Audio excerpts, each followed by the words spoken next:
Okay. So hello everyone. Welcome to the Riken AIP's Open Seminar. And my name is Koji Tsuda from Molecular Informatics team. And we are going to start a seminar. Um, and before that, here are some important notices. So first, reproduction is prohibited. And second, reproducing all or any parts of the content is prohibited without the author's permission. Three, this seminar will be recorded and the video will be available on the AIP's website later. And importantly, if you have any questions or comments, please scroll to the bottom of the page and click the Q&A tab, and you can put questions or comment in the box. And afterwards, we pick up some questions and answer, after the talk. Okay. Then let me start the first part. So we have three speakers. And first, I just give an overview of our team, molecular informatics, for say 10 minutes. And we are, in the aim of this team is to mainly to use AI to design molecules and matter, and for industrial and academic reasons. And and to do this, we aim to save cost in comparison to trial and error type of design. And we have applications to medicine, and materials, and environmental science in mind. Okay. And essentially, to do automatic materials design, we basically use machine learning. Um, but normally humans are here, and the humans come up with some kind of material and then do experiments and get some data, and then this guy come up with another one and then do experiments and so on. And we aim to replace this with some machine learning algorithm. And and we also use simulation techniques like density functional theory, etc., to create data as quickly as possible, and make machine learning smoothly operating. And I introduced several case studies, and in these case studies, we generated wavelength selective thermal radiator, which is basically material that emits light when heat is given. So it's very useful for solar absorber or sky radiator or heater for drying. And we made this type of layered material, and we designed using machine learning, so that it emits light over certain wavelengths. Yeah, so this is one thing we did. And another thing we did, mainly by Sumita-san, who give a talk next, is AI-based design of organic molecules. And and here in this work, we designed molecules that have desired absorption wavelengths. Sorry, I missed wavelengths. And this is done by a combination of deep learning and quantum chemical simulations. And to do this, we used our own algorithm called the ChemTS algorithm. And we successfully synthesized and experimentally validated several molecules. So this was about 3 years ago. And and we are also designing cell-penetrating peptide. And cell-penetrating peptide is a short peptide um, that can go through cell membrane, and it's very useful for drug delivery. And and by using again neural network and homology modeling and molecular dynamic simulation, we designed a new cell-penetrating peptide, and also synthesized and validated. And one recent work is about this new algorithm called blocks. And this is basically an algorithm for so-called curiosity sampling. And we use this algorithm to do chemical repurposing. And actually, this algorithm is made to discover molecules with exceptional and out of trend properties. And for example, maybe you can imagine, but for example, there are many databases of molecules. But for example, for a drug database, then you can find properties related to drugs, but there's no properties for example, for solar cells. So you can, by using this algorithm, you can find in a database some molecules that can be used for other purposes, and this is called chemical repurposing. And actually, we certainly find we found photofunctional molecules from drug database using this algorithm. And lastly, so I want to introduce this ANSURR algorithm. This is a method for validating NMR-based protein structure, and this is mainly done by Adnan, who gives the last talk today. And what we did here is quite different from before, but so there are several methods to determine protein structure. And in X-ray crystallography, you have validation measures of protein structure. So you can somehow quantify how the structure is correct. But no methods were available for NMR-based structures. So and ANSURR is a new method to validate the structure by comparing so-called fast flexibility and chemical shift. And this is one of the first validation measures of NMR structure. And one interesting point from mathematical point of view is that this method is based on so-called mathematical rigidity theory, which is really interesting mathematical theory. And maybe Adnan will talk about this later. Okay, thank you very much. This is just introduction of our group. We can just go to next talk by Sumita-san. Can you share screen? Okay, thank you for joining our open seminar.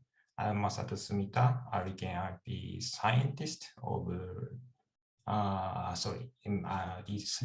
research scientist of Riken IP. So today I'm going to give a talk about informatics-driven research based on physical chemistry. And unfortunately, I don't know the background today's audiences. So yeah, so my talk focuses on some kind of concept, and yeah, and it might be I'm not explain about some kind of details. So there might be some points that are misleading. So my apologies in advance. Oh, sorry.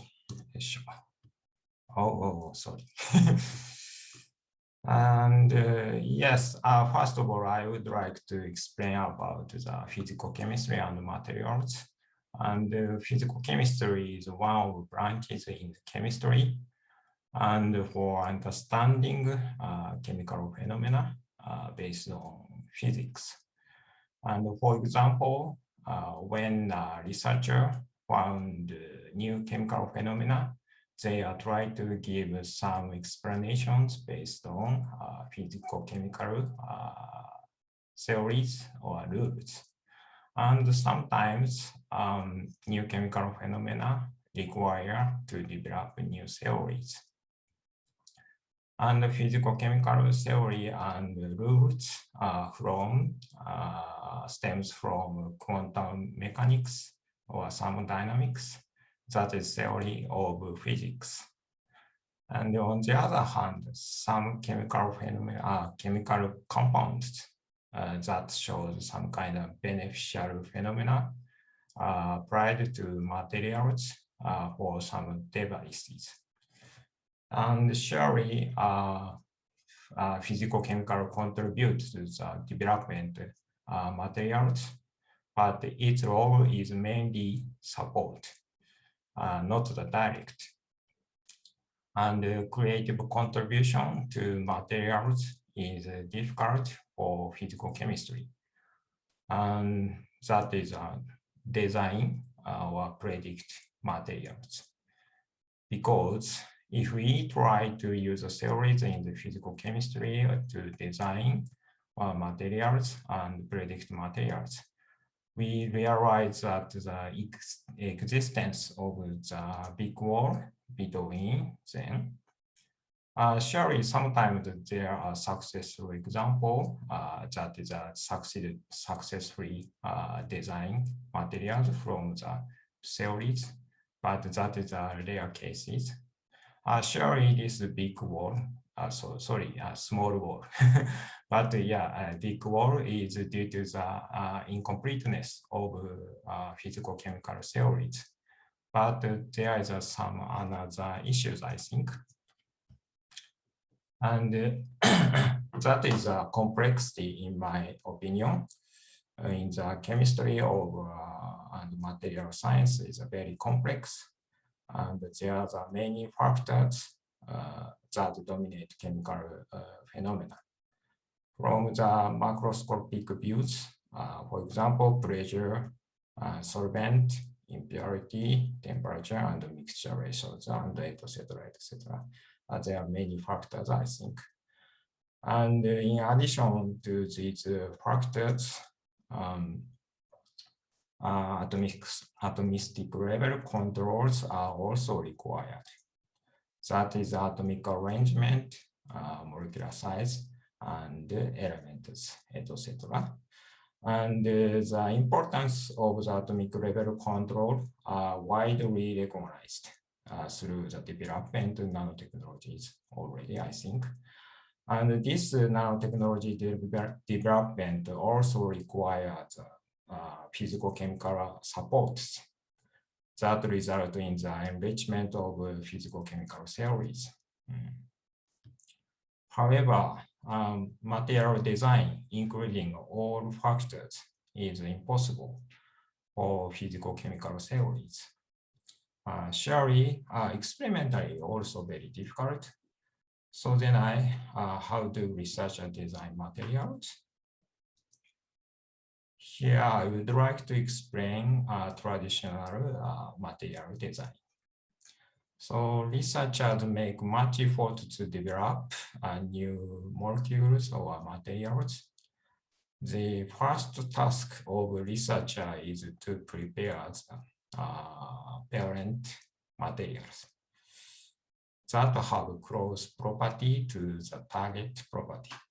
And these parent materials are discovered by chance or sometimes in nature. And then researcher try to decide the next target, next candidate. That is how to modify. Researcher should decide it. And so then they try to synthesize molecules. And if synthesize succeeds, they are measured as some kind of physical values. And based on this result, researcher try to next target also again. And by repeating this cycle, researcher develop new materials. Yeah, surely repeating this cycle is also very hard. Each step is very difficult task. But simplifying this process, it seems to be very, how to say, burning task. And selecting parent materials, selecting materials and parent materials, and the decide next targets also are human dependent. And this burning task and human dependent task can be reduced by professional knowledge. But however, to grow a professional person needed much cost. And it is impossible to grow the professional without bias. Yeah, even if a professional is also a human, so then it is impossible to discard his biases, I think. And simulation is also expected to reduce the task. And the simulation can be represented by a function like this. And here is a y is some kind of physical values, and x is an input, and x is some kind of materials like this. And simulation itself, however, simulation itself has no ability to predict the next candidate. To predict the next candidate, we need to define the inverse function like this. Input is some kind of physical values, and x is materials like this. And surely this inverse function cannot be defined because x and y is not the one-to-one correspondence. So inverse function like but can be this inverse function like can be obtained by machine learning, recent developed machine learning, and then machine learning free us from a planning task and bias. Surely this is still under research. Okay, hereafter I'm going to show some examples. First is solid state lithium-ion semiconductors. Probably everybody know lithium-ion batteries are ubiquitous in our life, but the current lithium-ion batteries use liquid lithium-ion electrolytes. And this lithium-ion electrolytes are sometimes dangerous because they are flammable and toxic. So replacing lithium-ion electrolytes, liquid lithium-ion electrolytes, replacing with solid-state ones, we can get safe and light batteries. So solid-state lithium-ion electrolytes received much attention, but in comparison with liquid electrolytes, in comparison with liquid electrolytes, lithium-ion move is very slow, so it is necessary to improve the movement of lithium in lithium-ion in solid-state electrolytes. In terminology, high lithium-ion conductivity is needed. To do this, many methods are already developed, but mixing heterogeneous conductors are also known as one of the methods. For two-component mixture systems, the following results are already reported. And for the three-component mixtures, the following research is already reported. But for the three-component systems, it seems to be half-hearted.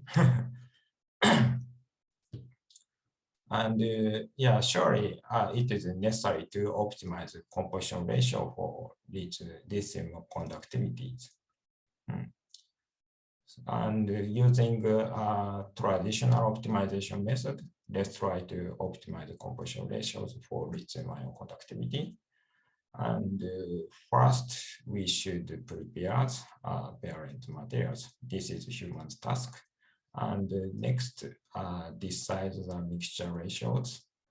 Surely also human, and synthesis. And if synthesis succeeds, measuring on lithium-ion conductivity. And based on this result, they are tried to next. Yeah. The traditional optimization is probably feasible up to the 2-component systems. However, over 3 components, yeah, it's very formidable task. So then so we try to automate this task by introducing machine learning to decide the next target for systems. Yeah, here is a machine learning. But yeah, we should select the parent materials before starting materials. We here select these systems, folic acid and boric acid and sulfuric acid systems. Selected based on physical-chemical phenomena. Physical-chemical hypothesis, sorry. And we prepare some training data and for the machine learning, and then decide the next decide the next completion ratios. And then synthesis, here is a human, and measurement is also human, but yeah, next candidate decided by the machine learning. Repeating this cycle, we can optimize the lithium-ion conductivity. Even if introducing machine learning, this cycle is not changed. Okay, before real experiment, we simulate the optimization process using computational data. And we prepare the training data of lithium-ion conductivities for these composition ratios. Yeah, on the phase 3-phase diagram. And we use the machine learning. Here we use a Bayesian optimization to get the next target composition ratios. And the Bayesian optimization predicts these composition ratios. But unfortunately, this composition ratio is difficult for the computational simulations. But we have confirmed that the lithium-ion conductivity of this system is certainly developed by mixing 3 components. And next, we performed real experiments. And similar to the computational simulations, we prepared the training data sets like this and performed Bayesian optimization to get the next target. And after, yeah, I'm not sure, probably 2 cycles, we succeeded in maximize the lithium-ion conductivity in the system. Yeah, obtained composition ratio is here, and lithium-ion conductivity is like this. Surely this value is much higher than the parent materials.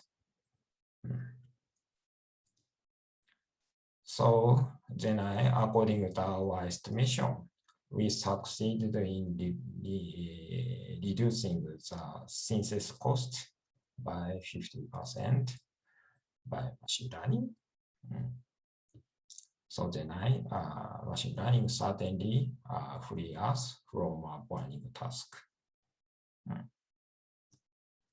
Okay, so next example is de novo molecular generations.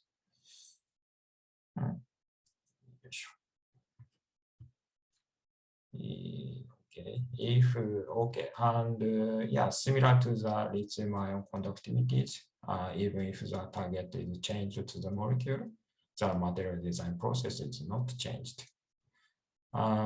Traditional molecular design is started from selecting parent molecules.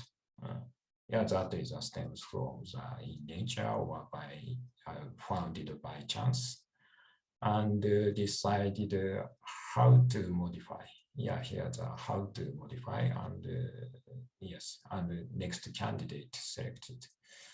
And if we decided, we should synthesize the molecules and evaluations to get some kind of physical values.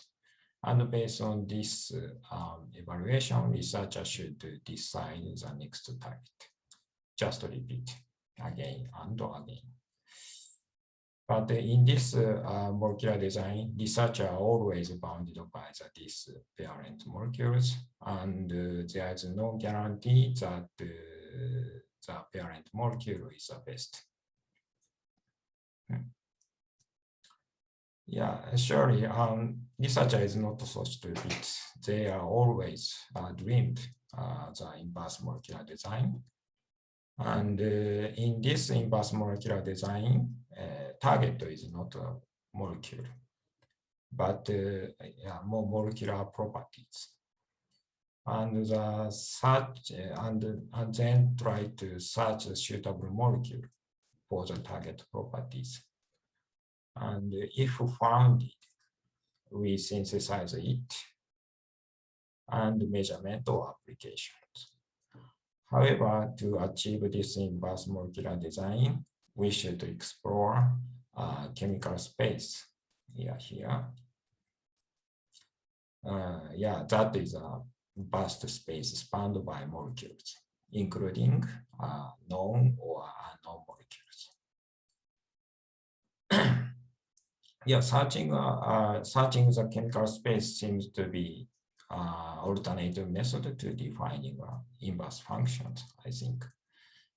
And unfortunately, we have no information about the chemical spaces. This space is surely changed depending on the target properties.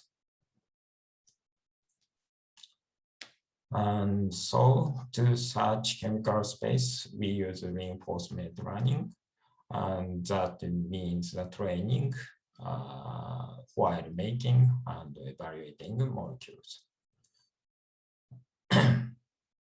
This strategy of search chemical space is not changed from the traditional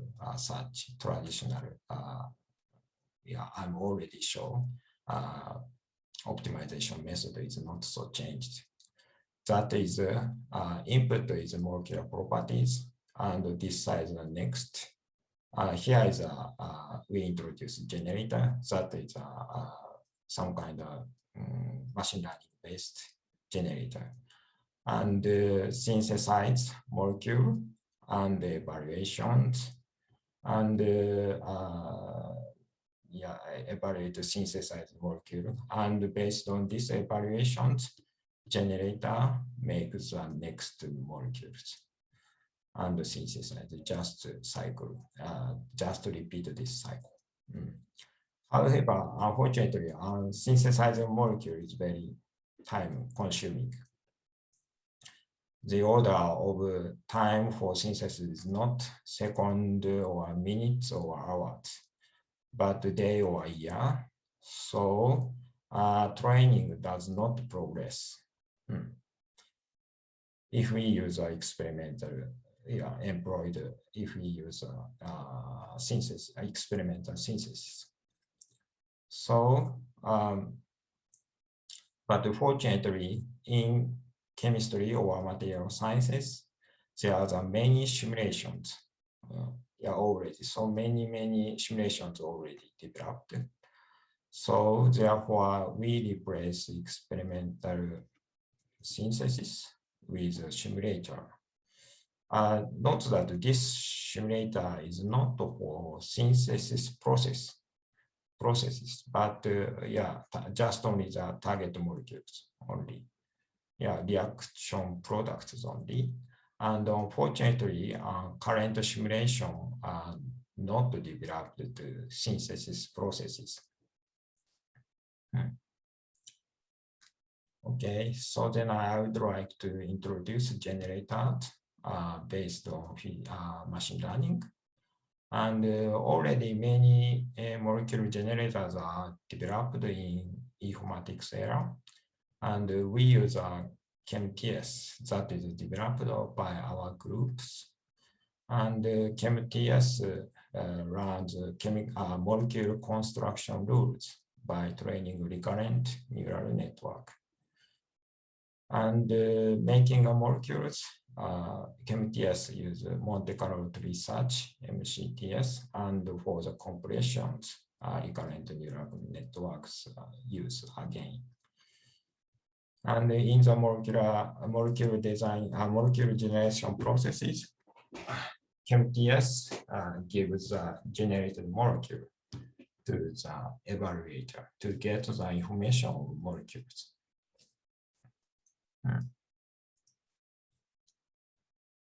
And I would like to introduce simulators. And many simulation softwares are already developed in chemistry and material sciences. But the interface of this software is for human, not for computers. So then I to deal with enormous generated molecules. Generator produce many molecules. And the simulator automate the process of simulations. For example, making inputs that include molecule informations, computation levels, target properties. And sometimes multi-step computation is needed to reproduce a phenomenon. In that case, simulation process is very important. And finally, automate output readout. Sometimes calculate the physical values. And in ChemTS, generated molecules are largely influenced by the kind of simulations. So we need to choose the suitable simulations depending on the target properties, considering pros and cons. For physical property, just only physical properties. For example, lithium-ion conductivity, I've already said, and viscosity, like these physical properties. Classical mechanics-based simulation is good.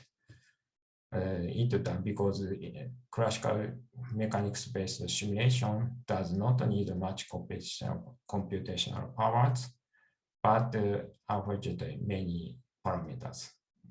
So then honestly speaking, I don't like these simulations. And for the electronic properties, quantum mechanics-based simulation is needed. But this simulation needs much computational powers, but versatile and many informations. In our group, mainly we focus on organic electronics because, organic electronics is developed by virtue of molecular quantum mechanical properties. For designing electronic, for example, batteries and transistors and organic EL and solar cells and sensors. For designing electronic materials, quantum mechanics-based simulations are used in our groups. So it's already Tsuda-sensei said so that this is a 3 years ago result. For testing ChemTS combined with quantum mechanics-based simulations, we designed light absorption molecules with density function theory, DFT. And controlling molecule light absorption is very important to develop UV filter or dye for solar cells and etc. And we have succeeded in validating the molecules generated by ChemTS experimentally. In the organic chemistry textbook, controlling the conjugate length is a method for controlling absorption wavelengths disappeared. In our analysis, however, ChemTS seems to be controlling n pi star excitations.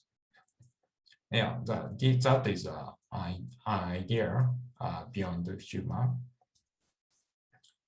And I will show another application of geometries. If the target property set to the proton NMR, we can use geometries as a molecule identifier.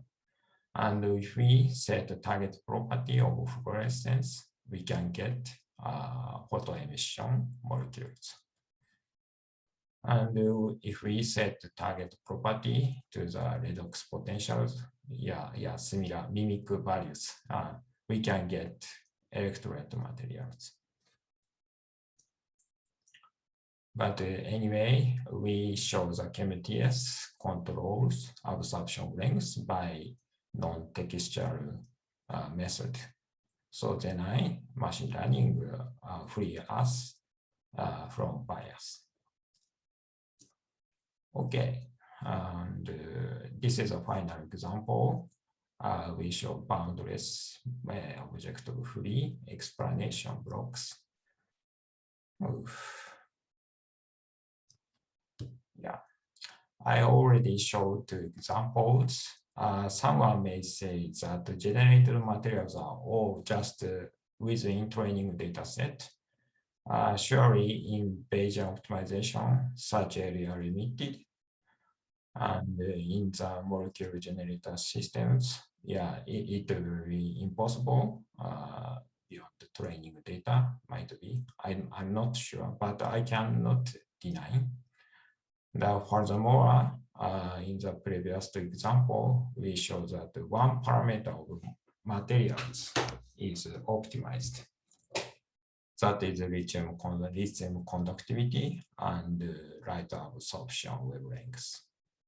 However, for practical material design, multi-parameter of materials, here is AB, should be optimized. They are sometimes often conflict with each other. And we should have no information about the distribution of multi-parameters. That is if you plot, practical materials are often represented as outstanding materials optimized for multi-parameters. That is, if we plot the materials in their parameters A, B space, these materials appear as out of trend materials apart from distribution concentrate area. And therefore, we should find out of trend materials. So to find out of trend materials with machine learning, we should build the cycle for optimization, like that. This is already shown again and again. And the input is some kind of material parameters and predict the candidate that is by machine learning, and simulation or experiment, and evaluate the candidate materials and predict again. So if we can build this cycle, we can obtain the out of trend materials. But here we should evaluate the molecule or materials depending on the distance from the concentration areas. So then to do this, we introduce Stein novelty. Stein novelty is defined as the following equations, like this. Here is a SD, is the difference with a uniform distribution, like this. Observed distribution is here, and uniform distribution like this. And SD is defined as a difference with a uniform distributions. And if we compare the distribution C and D, and SD of C is smaller than that D. So therefore, to predict the next target, choose the next target, choose the next point where Sn becomes large. So then now the optimization system for out of trend is built. Out of trend something is built up. And we can call this optimization system boundless object-free explanations blocks, where introducing Stein novelty for evaluations. And we use blocks to sample out of trend molecules in the absorption wavelength and its intensity. The number of organic molecules decrease with elongating and elongate or shorten absorption length with high intensity, because in this area there is no molecules, and therefore this system is good for blocks demonstrations. So such space is 100. Such space is 100,000 molecules from PubChem QC, and the absorption length and its intensity is computed by density functional theory. And here we show sampling result by blocks and random sampling. Each number of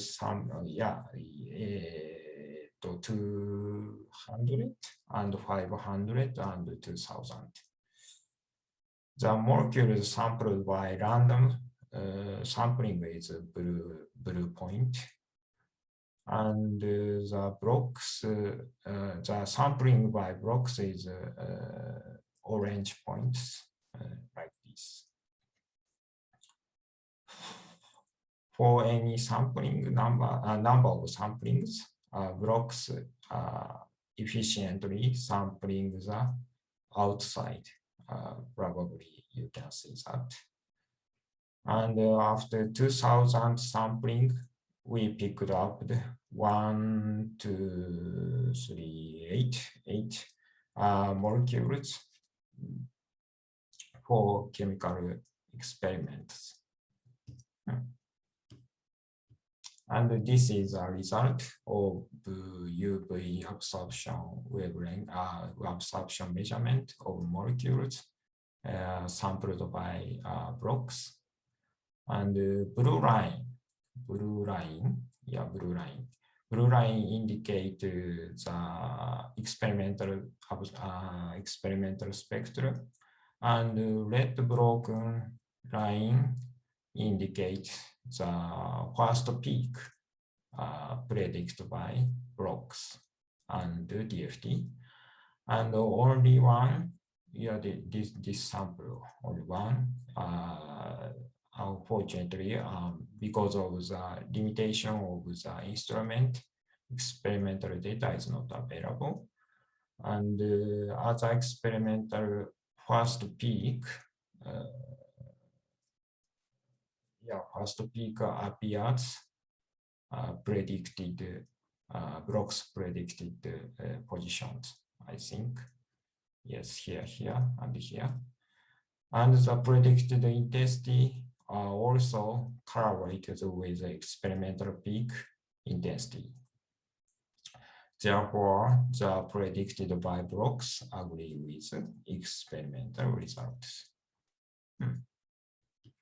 So then machine learning now getting ability to develop practical materials. Okay, I would like to summarize today's my talk. Today's my presentation showed that this big wall that lies between theory and materials. Yeah, yeah, materials removed with the help of machine learning. So, but yeah, not the not the everything, but partly addressing the complexity in the materials and chemistry. We can design materials and predict phenomena. But many issues remain. Possible design materials are not so many. Yeah, today I just only talk 1 or 2, 3 physical values. And so then and we should optimize multi-parameter for multi-parameter of materials. To address these issues, theories in physical chemistry should be digitalized like this. And the development of simulation is also very important. And ultimately, introducing a robot is an experiment. We will build automated materials developing systems. Okay, thank you for your attention. Thanks to the following collaborators, I finished. Okay, thank you very much. And actually, we have one question, and also there's one audience that raised his hand, but please input in the Q&A tab. Yeah. And actually, one quick Q&A is thank you for your lecture. And in your generative model, only smiles information seems to be used. And these days, graph input seems to be the most promising to capture the compounds information. And do you have any comments about it? Yeah, that's right. It might be. I want, if possible, I want to try. Do you have any comments about it? Then I thought you use a simulation model for reinforcement learning. Is there any algorithm to avoid the policy collapse? Yeah, so maybe I can also answer that question. And about graph input, of course, you can use graph neural networks, etc. And yeah, and maybe smiles might not be the best way, but we don't. But actually, we are not really, But ChemTS is working very well, and actually, the bottleneck is not the machine learning algorithm. So simulation and also experimental validation is more important problem actually. So so of course we are trying to use more sophisticated algorithm, but actually we are also trying to kind of connect machine learning algorithms to simulations and also experimental part. And actually, yeah, about policy collapse, actually, we don't use Q-learning or something like that. It's a Monte Carlo research. So there's no policy. So there's no policy collapse. So, yeah. Yeah, if possible, surely, yeah, we want to try. But currently, Smiles is best. Yeah, and Smiles is very, Smiles is very easy to use. Monte Carlo research, I think. So then we use, but graph optimization, graph representation is also very nice, I think. So yeah. Smiles. And Francois is also saying smiles is a linear encoding of a graph, so smiles can be decoded into graph. Yes, that's it. But but the question is that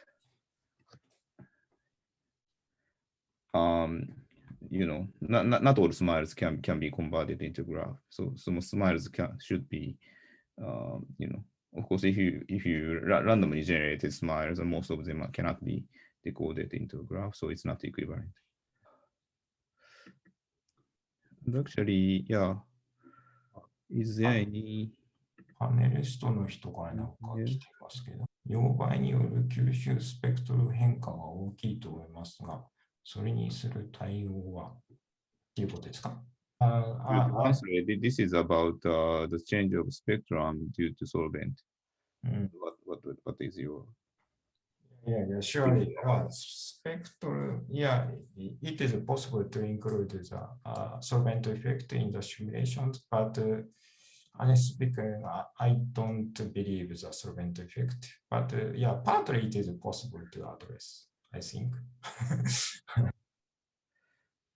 Okay, thank you very much. Then essentially, yeah. So we had all the questions. So thank you, Sumita-san. And I mean, let's move on to Adnan's talk now. All right. So I'm Adnan Slyoka, and I'm going to be talking about rigidity theory of frameworks and graphs and its applications to protein structure validation and functional analysis. So primarily, we want to use techniques from rigidity theory, which is kind of a blend of discrete mathematics and computational geometry, to understand how proteins work. And primarily, when I talk about work, I'm looking at dynamics and flexibility, which are inherently linked to its function. And so some of this work has been part of this large CREST project where I was a principal investigator looking at these, applying rigidity theory for protein function and design of very fast linear time, in some cases constant time algorithms. And that's really one of the main advantages of rigidity over other techniques, is that the algorithms are extremely fast, and then they become applicable for big data and also combining with machine learning, which I'll mention a few comments. Let's go back. So here's the outline of the talk. I imagine to a lot of the audience, rigidity theory is fairly new or completely new. So I will introduce what is rigidity theory and what do we even mean when we say something is rigid or flexible, even though intuitively it should be clear.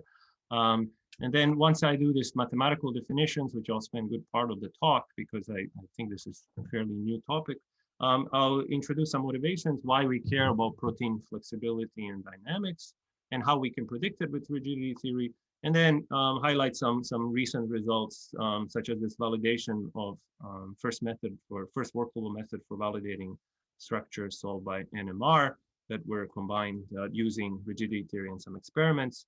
And then time permitting, I'll show how I've developed some various methods and techniques which have enabled us to understand how enzymes perform catalysis, and in many ways kind of paradigm shifting results when they were combined also with the experimental data, and also how, say, like receptors, some of these most common receptors in human body, how they perform signaling and function. So what is rigidity theory? So first of all, rigidity theory is basically concerned with rigidity and flexibility of structures that are defined by some kind of geometric constraints. And these could be length constraints, direction, angles, on a set of geometries, on points, line, and segments. In fact, all these structures that you're seeing here, whether they're found in nature or structures made by humans, can be analyzed, or their flexibility and dynamics can be analyzed with techniques in rigidity. So in other words, there is some corresponding geometric framework or structure for modeling most of these structures. And what I'm primarily going to be talking about is molecules, in particular proteins. But as I said, it's applicable to like whole entire viruses, like this coronavirus, which we're actually working on, but I won't be talking about that today. Zeolites or these man-made structures, and including things in material science. So sometimes these glass networks can be enormous, have more than 1 million atoms, and because of the speed of the algorithms and methods, they're applicable. In fact, rigidity theory has really rich history in mathematics. We can, trace results all the way back to Euler, where he was conjecturing, certain polyhedra. These polyhedral kind of surfaces are rigid. It turned out that, another very famous mathematician then later proved that it's the convex polyhedra constructed with these kind of rigid metal plates, where the polyhedron edges are replaced by hinges. Then it's rigid. And Bob Connolly later has shown that this is the Euler's conjecture is actually not true for non-convex. So in many ways, rigidity has really, really rich history in mathematics. But it's more in the last, I would say, 20, 30 years that the number of mathematical results has really blossomed that has enabled us to apply these techniques for various different applications. And in particular, starting in the 1970s, and a group of other mathematicians formulating, such as the Walter-Whiteley formulus molecular theorem, which is I'm going to talk about later, which is very, very important for characterizing flexibility and dynamics of protein structures. And I was fortunate he was my PhD mentor.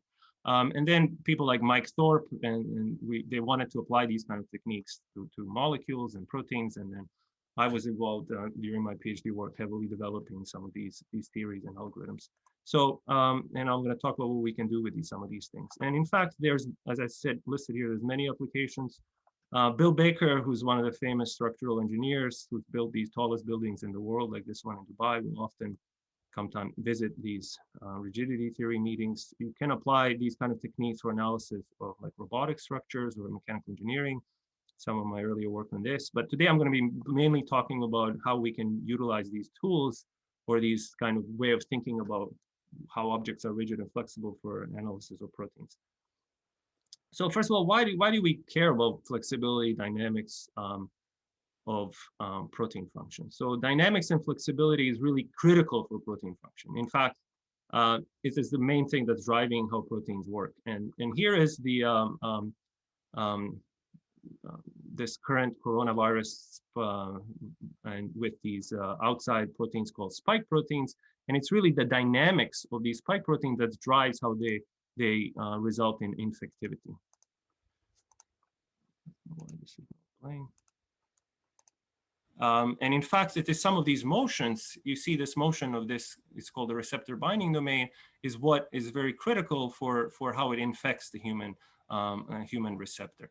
So when this thing is pointing in the up configuration, so-called receptor binding domain, then it can infect the human receptor cell. So understanding these up and down motions and the general dynamics is very important, not just for coronavirus, which we're working on, but in generally for proteins. So most proteins have certain, let's say, structure or shape, and they need enough rigidity to maintain the shape, but they need also enough flexibility to perform different functions.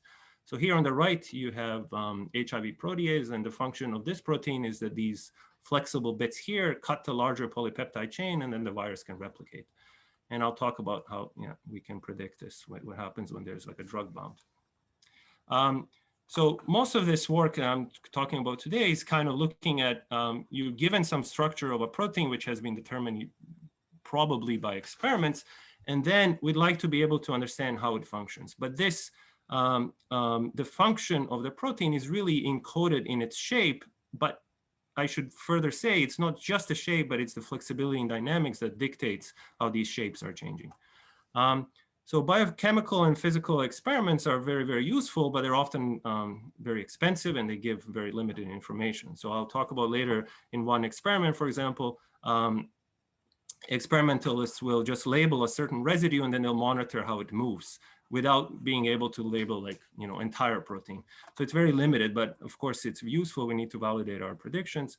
Computationally, people will use this kind of molecular dynamic simulations, which is unfortunately still extremely slow. And in many ways, it's very impractical. So essentially, you have to solve these Newton's equations of motions by doing many integration steps, but each step is so small, which is required for convergence, that it can't really reach biologically relevant timescales. And I've shown that rigidity theory can actually be used to not only speed up these classical simulations, but also other like simulations like Monte Carlo. So it's very useful for understanding complex biological dynamics. And another thing I should point out is that when we're talking about protein structures, you keep in mind there's way more protein sequences that we know than currently solved protein structures. So I'm interested how these things, these proteins move and then how they interact with other proteins or ligands, etc. So one difficulty in studying protein flexibility and dynamics, or one of the main challenges, is that the motions really occur on many different timescales. And as you can see here, molecular dynamic simulations, it can't really probe these like longer micro or many microseconds or milliseconds in particular, where important dynamics occur, such as enzyme catalysis, allostery, receptor signaling. So we're really looking for alternate techniques. And rigidity theory is not really is not limited by these kind of timescale issues. Of course, you have some experimental data, but as I said, that's very limited. So typically proteins, when you see the protein structure, it's living in some kind of low energy well, but when it needs to perform a function, it needs to cross over these higher energy barriers. And these things take time, and we would like to be able to understand these events. So I will go back to how we apply rigidity to understand some of these concepts and also validation. But let me just spend some time now introducing basic concepts in rigidity theory, which I think are important for even people that I work with. Often there's some kind of misunderstanding. And the primary reason is because they're really rooted heavily in deep mathematics and often in geometry. So, and if you're really interested, there's this recent nice book that covers a lot of these recent developments. So typically we start looking at these so-called bar and joint frameworks. When we look at molecules, we look at different structures, but I don't want to discuss those because the geometry and the mathematical setting is a lot more complicated. We need things like Cayley algebra and projective geometry. But nevertheless, these concepts from bar and joint frameworks can be easily extended to those other structures. So, so basically you have this structure, you have these vertices, which are essentially joints, they're flexible, and then the joints are connected by some bars, and these bars essentially fix the distance between some pairs of joints. And then you can model this as a graph where the vertices are joints, edges are these fixed bars or lengths. And then you have a configuration P where you embed the vertices in some space. So let's just imagine it's embedded in the plane. And then the natural question is that once you exclude trivial rigid body motions, which are always present, can this framework still move? If it can, then it's flexible, otherwise it's rigid. So this one is clearly rigid. Triangle, as you can just translate and rotate it. Here is an example of a clearly flexible framework. So you fix the rigid body motion, it still has a flex. This is flexible, these distances will vary. This just reminds you don't need triangles, so this bipartite graph is rigid. In fact, studying rigidity and flexibility of even simple frameworks like this is extremely complicated because each one of these edges or bars is in a distance constraint, which will essentially give you a system of quadratic equations. So what we like to do is we like to linearize this problem. Instead of look at the paths, we look at the velocity vectors. But as you'll see, even this is not ideal for looking at analyzing super large structures like protein structures. So we like to have a kind of a combinatorial way of characterizing rigidity. So the first thing you do is you have these distance constraints, and you differentiate this equation with respect to time, set it equal to 0, and you get a system of linear equations, one imposed by one bar or one edge. And what this means is that this projection of this velocity vector on this bar is equivalent to this one. So infinitesimally, these bars will be fixed. So you have the system of linear equations. You can write it up in this matrix format. And we say that this framework is infinitesimally flexible if there is some solution from this P prime that doesn't come from a congruence. Otherwise, it's infinitesimally rigid. So one way to do this is that you just basically write up this matrix and you calculate the rank of this matrix, which will tell you what the dimension of your solution space is. And we know this from simple linear algebra, that the rank plus dimension is number of columns. So in 2D, you want your rank to be 2V minus 3 because you'll always have 3 rigid body motions. In 3 space, you'll have 6 rigid body motions. And for these frameworks, each one will have 2 internal degrees of freedom in plane and 3 in the. So you just basically write up the rank of this matrix, and then you can calculate its property. The nice theorem is that if this framework is infinitesimally rigid, then it will be rigid. And for generic configurations, which means you don't have some special geometry, rigidity and infinitesimal rigidity are one and the same. And moreover, these generic configuration really form an open dense subset of points in all the configurations. So basically, if you are at a generic configuration and you wiggle a bit, you're still at a generic, or if you're at some non-generic configuration, you move your joints a little bit, you're still going to be at some generic configuration. So what can you do? Well, you can, as I said, write up these matrices and calculate the rank and figure out what the dimensional solution space. In this case, the rank is 5. So you have the dimension of the solution space is just 3, which tells you that this framework is infinitesimally rigid. But as I said, linear algebra is often too slow. You'll get numerical errors, and especially for large structures like proteins that we want to work on, it's not suitable. So what we'd like to be able to do is find a way, kind of a, let's say, combinatorial or graph theoretical way of capturing rigidity. In other words, capturing really that rank of that matrix at the generic configuration. So just imagine you have these joints which have degrees of freedom, and as you add edges, you remove degrees of freedom. So clearly we need at least 2v minus 3 edges to guarantee rigidity. You cannot, of course, remove those rigid body motions, so you need this. Is this sufficient? Well, no, because maybe you put too many edges in subgraphs. So this is redundantly rigid because you have an extra edge in the plane. So the overall framework is flexible because you have a flex here. So we want to be able to find a way that we can find independent set of edges. So what I mean by that is you want these edges to be well distributed. So if a subgraph has more edges than necessary, then sub-edges are redundant, and then non-redundant edges are independent. So therefore, we really need these 2v minus 3 independent edges. And in other words, we want those rows of the matrix to be non-zero. So, but how can we do this from counts? And this was beautifully characterized in this Lamont theorem that says that this framework is minimally rigid if and only if you have this many constraints, which is that count that comes up again. And then for every subgraph, you don't want to have more than constraints. You don't want to be wasting those edges, or in terms of rigidity matrix, you don't want to have 0 rows appearing. So unfortunately, if we go to 3 space for these kind of frameworks, bar and join frameworks, we don't have necessary and sufficient combinatorial or graph theoretical characterizations of rigidity. So we have these necessary counts. So as I said, the 3v minus 6 count. So these are all rigid structures in 3 space, and they satisfy these counts. However, here's a counterexample, which perfectly, again, satisfies this count, but it's flexible. So each one of these yellow structures is rigid, but you can rotate one above the other one. So this is a counterexample, and this is really an old open problem in rigidity theory. And if you're familiar with matroid theory, you'd know that these counts are not nice matroidal counts. They don't give you nice greedy properties, etc. In fact, these things lead to something called a circuit exchange of 2 copies of K5, which are redundant. So there are many types of rigidity, and mainly I'm talking about this generic rigidity, which is the same as rigidity at those generic, rigidity and infinitesimal rigidity, same as generic rigidity when you have a generic realization. But there's all sorts of other kinds of definitions we can talk about. So just before I get into more molecular things, I just want to make sure that people understand what I'm talking about, is generic and non-generic. So here are some structures.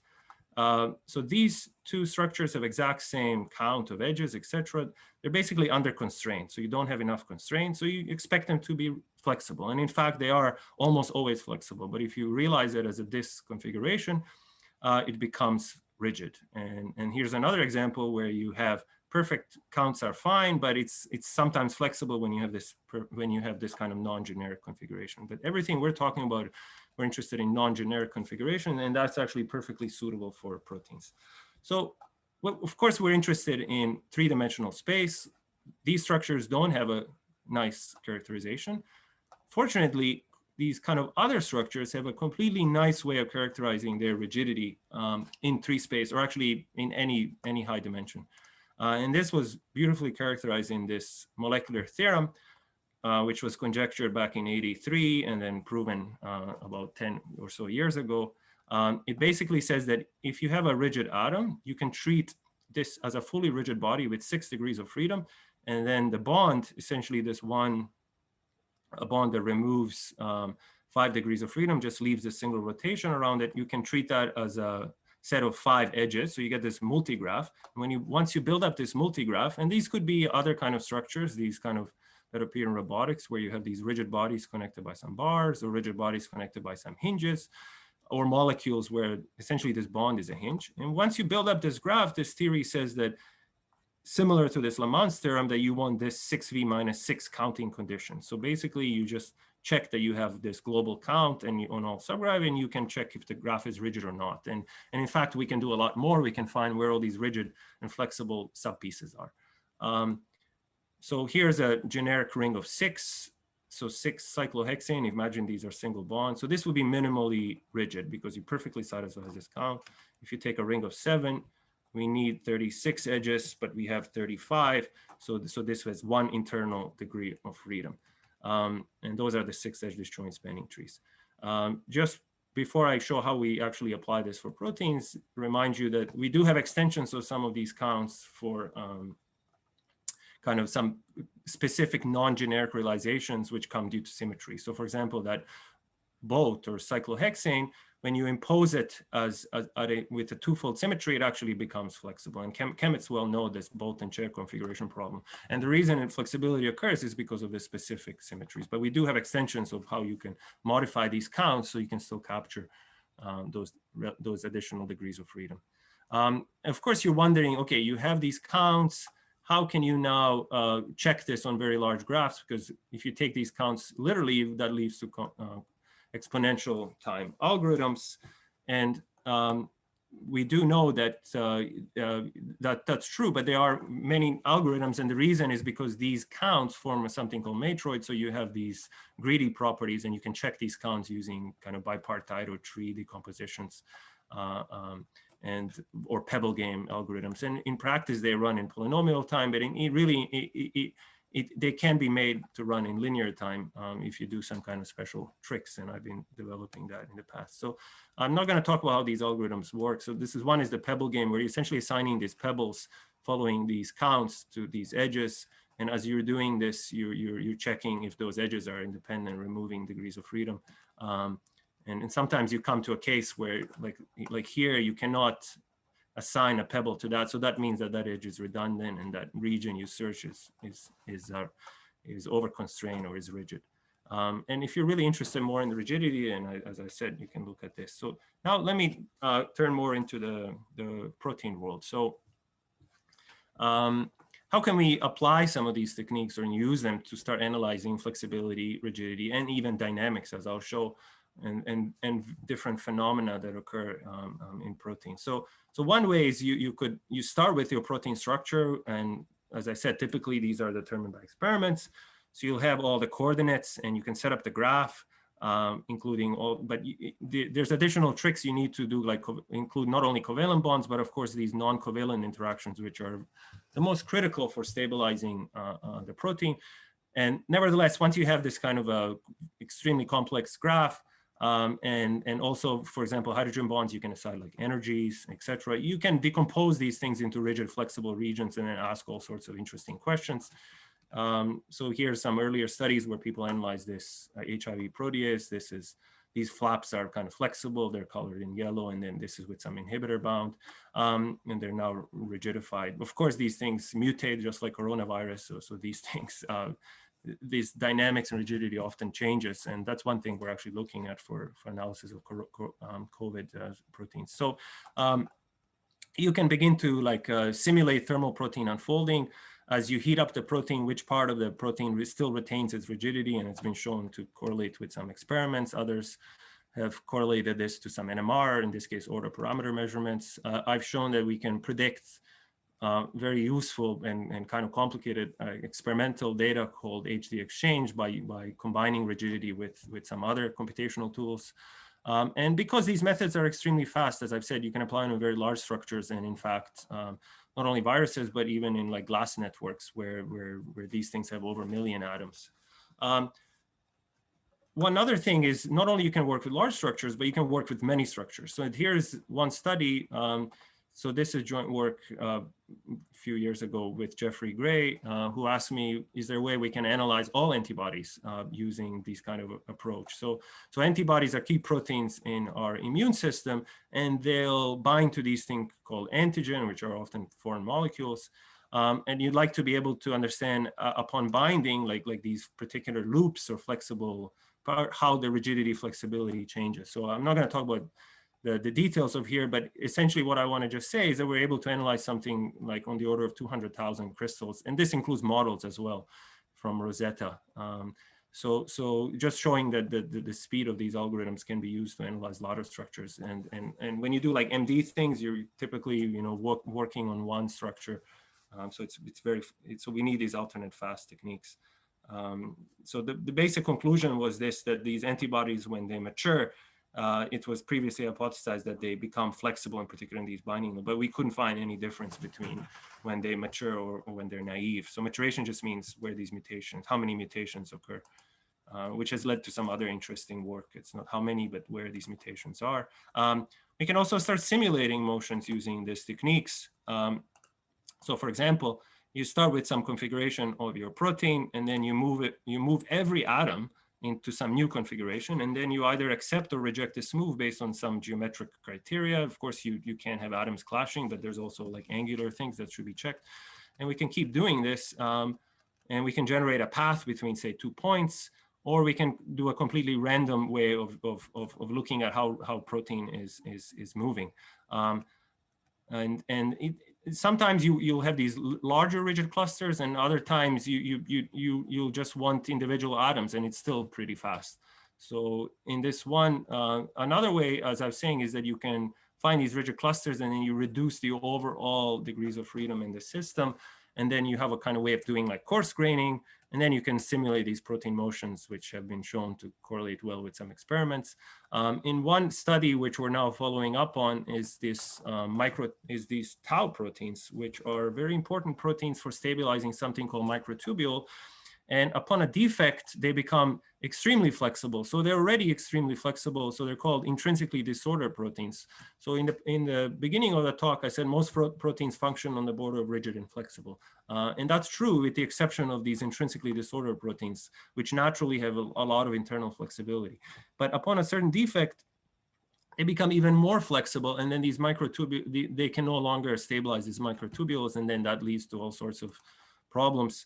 And as I said, these are the key proteins involved in Alzheimer's and other neurodegenerative diseases. So I worked with a chemist who had some experimental data of these, the normal and the defected form, this so-called HD exchange data. And then he wondered, is there a way we can apply these kind of simulations to see what the shapes of these proteins are? Because really you cannot crystallize them, you can't understand what they look like. So by doing this kind of modeling and correlating to HD exchange data, we could see some differences in the normal and what happens when the defected. Basically, it opens up even more, which is kind of suggestive of why it can no longer bind to this. So it's extremely flexible, but upon this defect, it becomes even more flexible. Then these were just kind of correlation scores. And now we're actually analyzing using this paper from Tsuda-sensei and colleagues, where they used enhanced biomolecular sampling with reinforcement learning. So combining this, again, tree search molecular dynamic simulation method. So classically, so the problem is you start with this unfolded very small peptide. So the reason they start with very small structures, because as I said, MD is extremely slow, and they want to fold it to this state. So they use this kind of a parallel MD runs. So you just run MD, and if you're getting closer to this one, then you select your best ones and you keep restarting.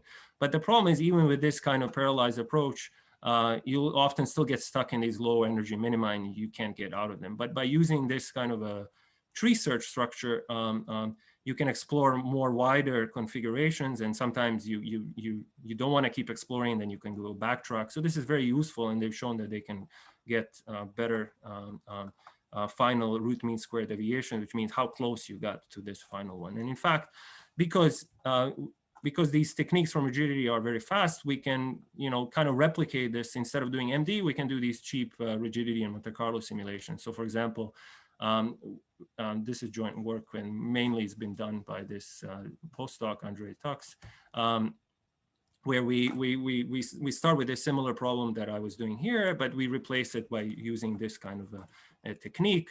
And then we show that we can actually get much closer to that experimental data. So we can sample even more conformations. And in fact, we're working on this kind of thing for analyzing, how large proteins transition from one state to another. So this is an antibody And then we can generate these many configurations using that kind of rigidity and Monte Carlos. But how can we transition, say, from one to another by using this kind of technique? And we're successfully showing that this is actually may end up being very useful. Other things you can do is you can do like cryo-EM fitting. So for example, there's this experimental data electron microscopy where it gives you very low resolution, but you'd like to still be able to fit your structures into that. So this could be another application of this. Okay, so let me now just move on to some other work, which is talking about how we can use techniques from rigidity theory and some of this old methodologies to validate what the quality of the protein structures is. So when you see these kind of pictures or whatever here, these are all they're not. This may or may not be what the protein is really in the solution. So what that means is these are not absolute truths. They're models that fit some experimental data, and therefore they have uncertainty and subjectivity associated them. So we want to make sure that we're working with high quality models. So that our predictions are trustworthy, and not just us, and when people do with molecular dynamics simulations or anything else. So the better the quality of the predictions, the better the quality, of the data, the better the predictions. So flexibility, dynamics, or if we want to do like some functional design, etc. So this has mostly been published in this work. And this is joint work actually with Nick Fowler and Mike Williamson from Sheffield University in UK. So protein structures are solved by experiments, and as I said, and they're deposited into the protein data bank. So it's almost strictly experimental data that's in here. And majority of the proteins are solved with something called X-ray crystallography, and about 10 or even less than 10% of structures are solved by something nuclear magnetic resonance spectroscopy. And then there's some other very promising and emerging cryo-EM technologies. And then what these experimental data do is that they solve the structure. But what I mean by that is you essentially will get this protein data bank file with X, Y, Z coordinates of all of the atoms except the hydrogen. So essentially all heavy atoms. And all structures in PDB are, as I said, models explaining some kind of data. And one kind of perhaps unfortunate thing is that PDB archive does not reject structures based on quality. So if you just pick, your favorite protein, you have to really kind of check first what's the quality of that structural data. So, going back to like this famous saying that all models are wrong, but of course some are useful, and we'd like to know which are useful. The other way you can predict protein structures is by using kind of computational approach, using homology modeling or essentially, this is related to protein folding. So you know the sequence, and as I mentioned before, we know way more sequences of proteins than we do of structures. You know the sequence, and you'd like to be able to predict its 3D structure. So this is an old open problem, even though there's been a lot of hype about this AlphaFold program using deep learning method from DeepMind, that it has solved out probably protein folding problem. But I don't think it solves it. It just gives you very extremely improved predictions of overall shape of the protein. But I'll talk about later that it still has some caveats, and things like side chains are not still, but it's still an improvement and an amazing advance in science. But all of the experimental structures, as I said, are primarily found in the PDB. So X-ray crystallography and also NMR, you can check their quality based on geometric checks. So you want to make sure atoms are not clashing. These angles are proper, they have proper stereochemistry. But for X-ray crystallography, we also have something called R factor, and we have a resolution. And these things tell you how well this structural data back matches the input crystallography data. Unfortunately, for NMR structures, we don't have such a measure.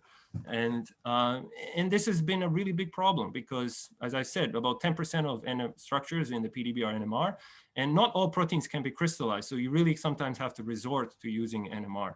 And another problem with NMR is that it doesn't output like a single structure. You output this ensemble, and then which of these are useful or which are good or bad. We really haven't had an answer for that. And one reason is there has been no method or no tool for validating these.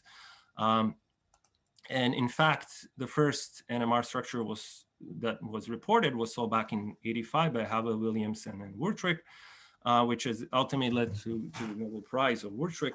And you can see this is it was very low resolution. Again, it looks like this spaghetti or this kind of a mix of many structures.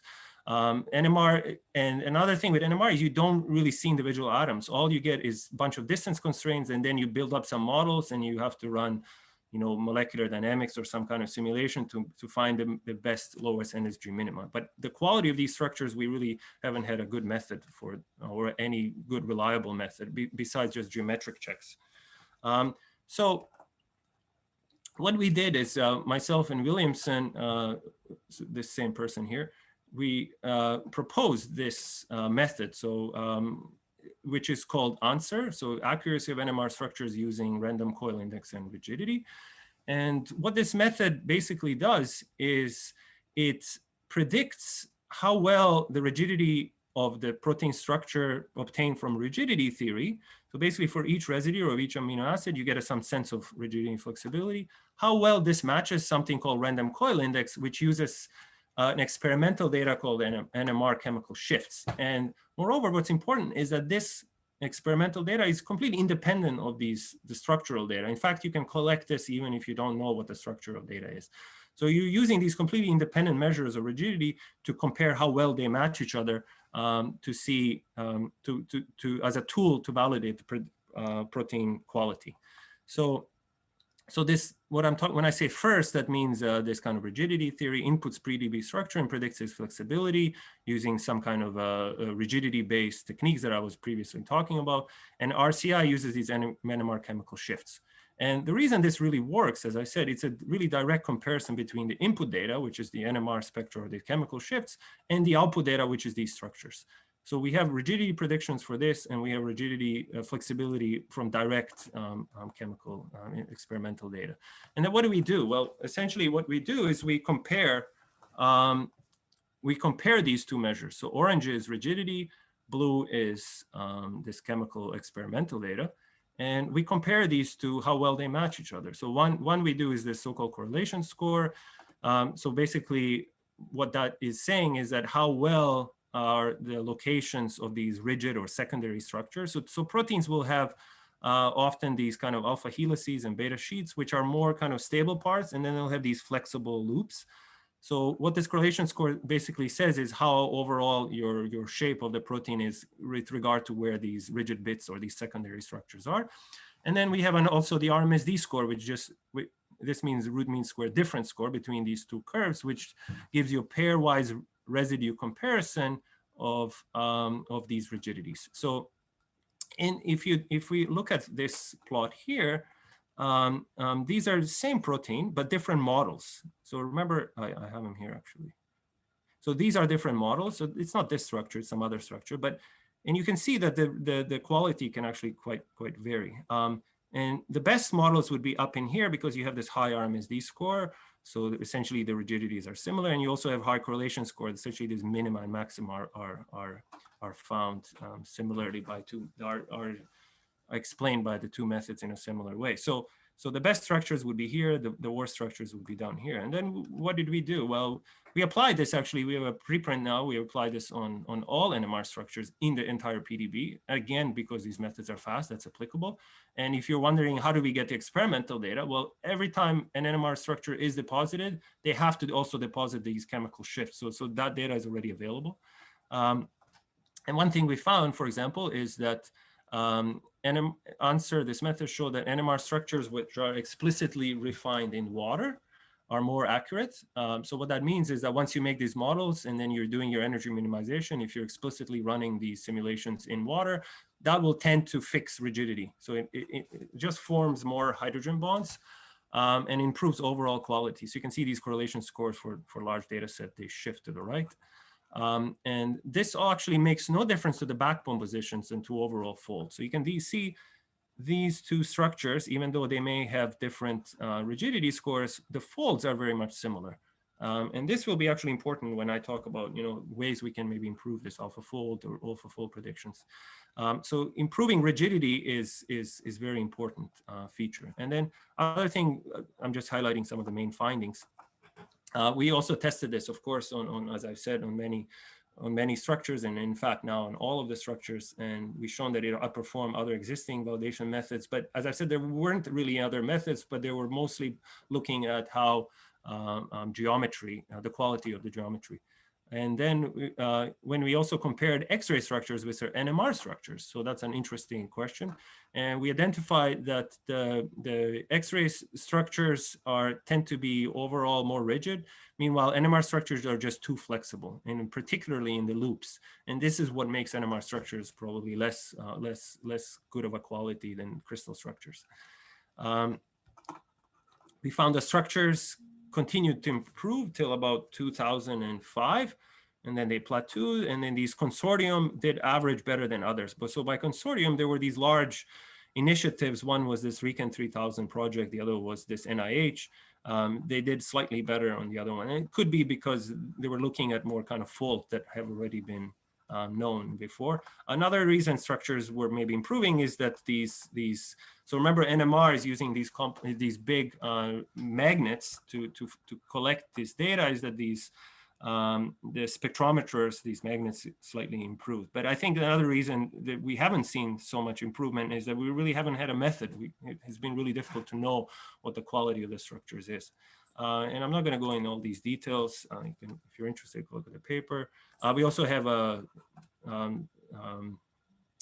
server where people can deposit their favorite structure and look at the quality of it. Okay, so just one more thing about this protein structure validation and refinement is we can use these, as I said, techniques, and I think this may become actually the probably most powerful application of all this work, is that we can use this for protein prediction and refinement. So as I've said, there's been this huge improvement in these ways that we can predict what the structure is just from a sequence. So this is called protein folding problem. And this program AlphaFold 2 significantly has enhanced, as you can see, this so-called global distance metric, which tells you how well you match. So 100 is the top. So if you're above 90, you're actually considered equivalent to experimental data, X-ray or NMR. So on the average, they actually were scoring above 90. So what that means is that these predictions from a sequence are getting extremely, extremely good. But I should also say that all of these predictions are mostly looking at backbone. So what I mean by backbone is that the proteins, so you have these amino acids, but essentially the backbone is always the same. But what differentiates one amino acid from another is these side chain interactions. And these side chains are very important, and they're also the most important for stabilizing proteins, because you have these extra hydrogen bonds, etc. And interestingly enough, this method didn't do so well on NMR structures, and we're now thinking about ways that we can use this answer and this kind of rigidity way refining to shift, to move these structures. You can see that these structures are fairly low, poor quality, and we're finding ways to move it up in this direction by doing kind of refinement through rigidity. And what this means is we're looking actually at side chain interaction. So here's some example of a protein. This is up in it's in a preprint now, looking where we validated all the structures. Is that so essentially orange is this model, and blue is this model, and gray is the ground truth, which is this RCI. And essentially these two are the same. If you overlay them, your GDT would be very, very similar. However, you can see that the ANSURR scores are very different. And the reason is because this one has enhanced rigidity and additional hydrogen bonds that are missing here that are needed to shift it in this direction. And similarly here, these are almost the same, but you have additional local rigidity that occurs that shifts this curve down and therefore improves this quality. So we're looking at how we can utilize these kind of techniques and things we're learning as a way for refinement and protein rigidity. And then maybe let me just take five, how much time I have? Maybe extra 5-10 minutes max. Looking at some other work. And so far I talked about we can use rigidity theory for analyzing flexibility and dynamics. We can validate protein structures. We can get very fast predictions that are much faster than molecular dynamic simulation, and in fact, can't even apply molecular dynamic simulations on certain on problems like that tau protein. Modeling whole tau protein would be extremely difficult. And let me give just one more example of something I've been working on for a while, and I developed various methods for these kind of things some time ago, and I've been applying them over the last few years, is looking at this problem of allostery. So allostery is a really universal phenomenon in biology and refers to regulation of protein function at a distance. All proteins are essentially allosteric. And what this means is that, and also allostery is really important part of protein control and metabolic and signaling pathways, diseases. Many cancers are turned on and off through these faulty allosteric switches. And this has been introduced a long time ago, but the understanding of allostery is still rather poor. So basically what it is that you have some kind of a perturbation event that occurs, like something binds here, mutation or another protein, and then this may change this shape here at the active site. And then you could have something binding and then makes it more likely to bind here at the bottom, or you could have something binding here and then makes it less likely. So allostery could be positive or negative way of modulating protein activity. But how this really occurs has been a big mystery, and I've proposed some methods and mechanisms some time ago, and that this essentially, if we look at propagation of rigidity, that could explain some notions of allostery. I'm not going to talk about detail, I don't have time, and there's a lot of more additional topics and like complicated, let's say complicated geometry involved, like I mentioned before, Grassmann-Cayley algebras. And but the idea is that if you have this kind of, the propagation of shape can occur through mechanisms. So I've applied these kind of techniques on various, many proteins, and here just give you a couple of quick stories. So one is understanding how enzymes perform chemical reactions. So enzymes are basically are proteins, and they speed up chemical reactions without really undergoing some permanent change to themselves. And they do this by lowering this energy barrier. So here is this enzyme that we've been working, and this is collaboration with some experimentalists in Toronto. And this is a homodimer enzyme. And when it binds the substrate here, then it only binds to one of them. So this is actually identical, almost chains, the one on the right, but it will only bind to one of them. And then it will perform this chemical reaction. So when this X is replaced by fluorine, this is one of the strongest single covalent bonds that we know. And when it does this, it leads to some kind of unexplainable, or at least that time, increase in dynamics in this empty monomer. So as you can see here, this red part represents some kind of increase in dynamics upon binding here, suggesting there is some kind of coupling or dynamical changes involved. And then when it's after it's finished this catalysis, then it goes back to product, it becomes to being more rigid. So you go like, it's kind of fairly rigid, both are sort of equivalently rigid. Then one significantly becomes more dynamic. And there's other experimental data that has shown. But if you just look at superimpose those, if you look at those AlphaFold GDT scores, for example, of these different structures during this rate, during this catalysis process, they're almost virtually identical. So it's really difficult to see what's going on. And I suspect that it was changes in some hydrogen bonds and rigidity. And in fact, I've shown that there is coupling between when the substrate binds, there's a modification in rigidity that happens here, and I could get detailed answers where those regions are, etc., which were then validated with experiments. So we really have now a much greater understanding of how this enzyme, we believe many other enzymes, perform their catalysis, and it's through these changes in dynamics. So as I mentioned before, dynamics flexibility is really the key to understanding how proteins function, or if you want to think about modulating or changing their function. And in fact, there's been really, prior to this study, there's been very little experimental data, and also that was explained by computations. This idea of dynamical effects are important for catalysis. So enzyme catalysis is been very poorly understood process, and we believe it's this driven through these changes in dynamics. And in fact, a lot of these kind of standard textbook things are perhaps still useful, but we need to revisit and look at other techniques. And what this study has shown is that really it's the changes in dynamics that are important for performing this catalysis. So basically one part becomes rigid and the other part becomes a lot more dynamic to compensate for these energy and entropic losses. And let me show this movie. So in the blue parts here are water molecules, and here's the substrate. And you'll notice another phenomenon is that upon binding of the substrate, there's a lot of these blue molecules that are lost, which are waters in the empty one. And the reason because of this is because of that increase in dynamics in this empty monomer. So there's many ongoing studies also about this kind of using, looking at how the water interactions are also modulating and changing this activity, but it's complex to model our waters.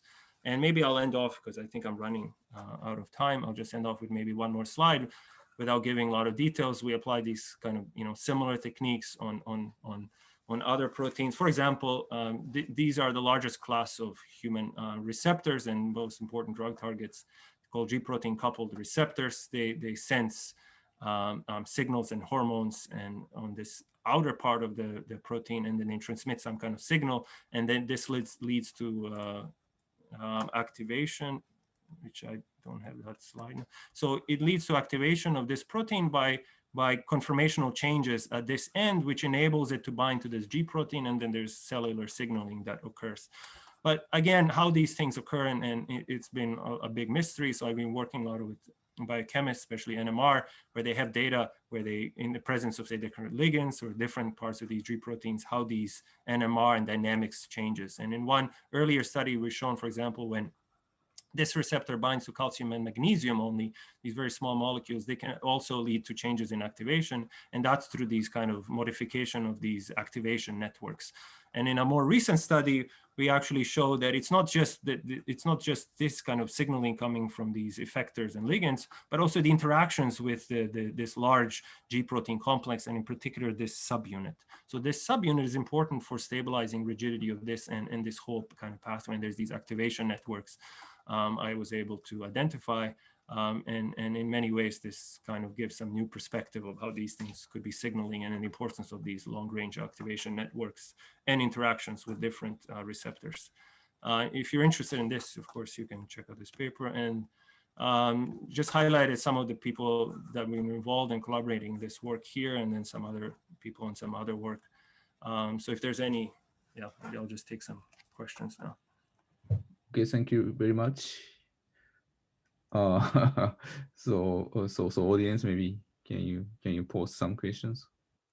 I mean, yeah, it's all the way down from mathematics to proteins, etc. So maybe, yeah.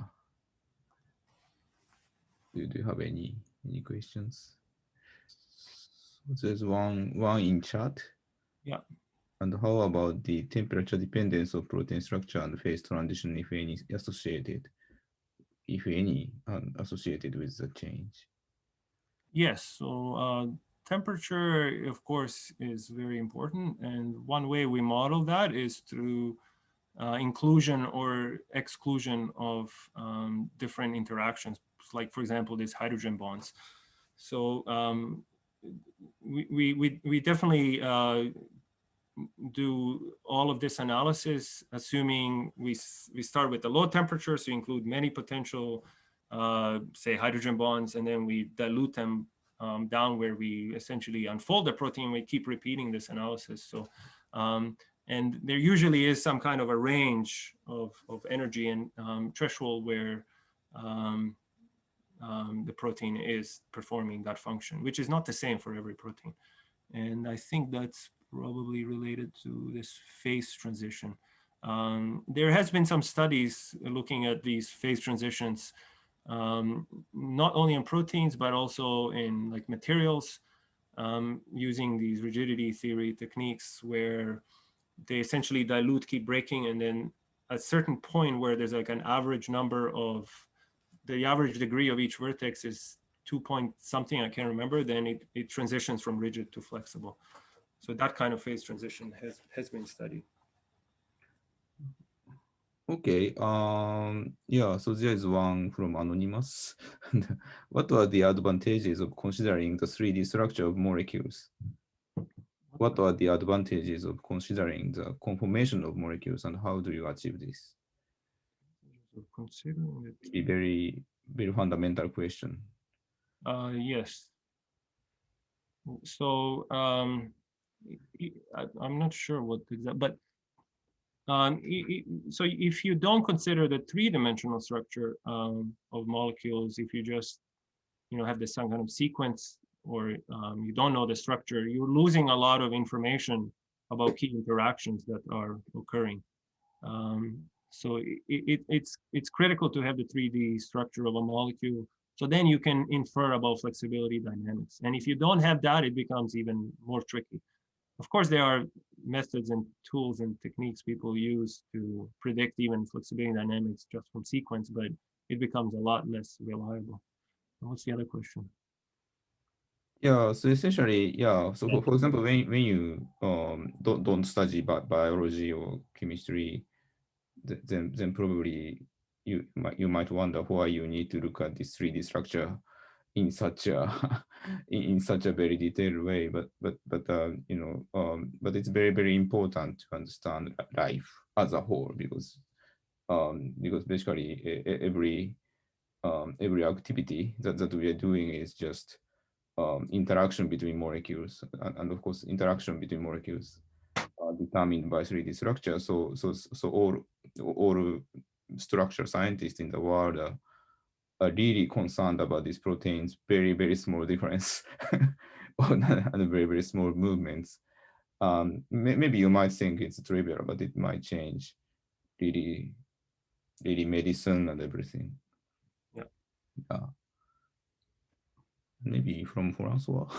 And maybe naive question, can this kind of simulations be used to generate low energy ligand conformers? I haven't thought of that, but I imagine it could. I'm not sure what exactly he's asking. So he's talking about starting with some small peptide or ligand. Can you find a low energy ligand conformer? Yes, but you would have to probably use also other kind of MD-based tools, or where energy configurations or energies are calculated. So you could simulate this and then combine it with MD, if that's what you're asking. Yeah, maybe, but maybe what do but to add to this, maybe we can do much more important thing, like ROS3, or something, and and we can identify very long distance effect of a ligand, which is which is sometimes more important than this, ligand pose and so on. Of course, ligand pose is important, but what happens next after ligand binds is may be more important than. Yeah, but yes, the other thing that's very important, I keep reiterating, is the quality of these structures. So not only is 3D geometry important, but the quality of the structures, because I've seen not just rigidity, but using other techniques where people predicted something and it was completely wrong because the inputs of the structure was wrong. So we need to make sure we're working with high quality structure. There's another question. Another question. Nice talk. And can the rigidity-based method be applied to somehow model proteolysis, breakdown of proteins into smaller polypeptides, or any depolymerization reactions, or development of decomposable artificial proteins or macromolecule? I think this question is about, I haven't done this for proteins, but I have done decomposition of graphs related to mechanical engineering. So you have this large complex machine and you like to decompose it into small parts where you study those individual parts. So we might be able to do some techniques to decompose it. And the other kind of obvious thing that comes up is we can start with the protein and then denature it and then see which parts are still rigid or not. But I'm not sure if that's still answering all of his questions. But I guess it might be the case, but maybe, yeah. I'm sure yet, but maybe it's related to ubiquitin or something like that, like degradation of proteins. Probably yes, but yeah.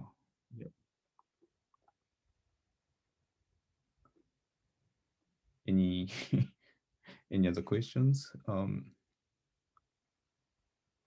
Maybe for